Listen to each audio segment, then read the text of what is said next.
এই যে বাজার থেকে মাংস নিয়ে আসা হয়েছে, তো আজকে মাংসর তরকারি হবে। মাংসের মধ্যে টমেটো ও পেঁয়াজ দেওয়া হবে, তাই টমেটোটা কেটে নিচ্ছি।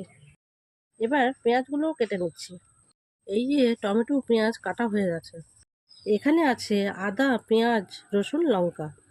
মাংসটা ধুয়ে নিয়ে আসার পরে এর মধ্যে কিছু কুচো পেঁয়াজ দিয়ে দিচ্ছি। এর মধ্যে আদা, রসুন, লঙ্কা এগুলো বেটে দিয়ে তার মধ্যে নুনও দিয়ে দিচ্ছি। তারপরে দিলাম লঙ্কার গুঁড়ো। এবার হলুদের গুঁড়োও দিয়ে দিচ্ছি। এবার সবগুলোকে একসাথে মিশিয়ে মেখে নিচ্ছি। ওর মধ্যে একটু তেলও দিয়ে দিলাম। এই যে মাংসটা আমাদের মাখা হয়ে গেছে, এবার 10 মিনিট রেখে দেবো। মাংসের মধ্যে আলু দেবো আর দুটো গোটা রসুনও দেবো। এবার কড়াই গরম করে কড়াইয়ের মধ্যে তেল দিয়ে দিচ্ছি। এবার তেল গরম হয়ে যাওয়ার পর ওর মধ্যে আলুগুলো দিয়ে দিচ্ছি। এবারে আলুগুলোকে একটু নেড়ে নেড়ে দিচ্ছি। এবার আমাদের আলু ভাজা হয়ে গেছে। ওই তেলের মধ্যে এবার পেঁয়াজ দিয়ে দিচ্ছি।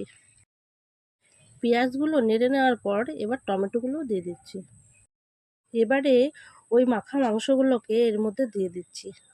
তো এবার দেখতে পাচ্ছ এটা ধনের গুঁড়ো, তো মাংসের মধ্যে দিয়ে দিচ্ছি। এবার দেখতে পাচ্ছ গোটা রসুন দুটোও দিয়ে দিচ্ছি। জিরের গুঁড়ো দেওয়ার পরে এবার কিষান সসও দিয়ে দিচ্ছি। এবার ওর মধ্যে গ্রিন চিলিও দিয়ে দিচ্ছি। ভেজে রাখা আলুগুলোও দিয়ে দিচ্ছি। আর মাংসগুলোকে ভালো করে কষিয়ে এবার গরম জল দিয়ে দিচ্ছি। গরম জল দিয়ে একটু সময় রেখে তারপরে নামিয়ে নিচ্ছি। এই যে মাংসটা হয়ে গেছে, তাই বাটিতে নামিয়ে নিলাম। এই যে আমাদের মাংস রেডি। তোমাদের যদি ভিডিওটা ভালো লেগে থাকে তাহলে আমাদেরকে লাইক, সাবস্ক্রাইব, কমেন্ট করে জানিও।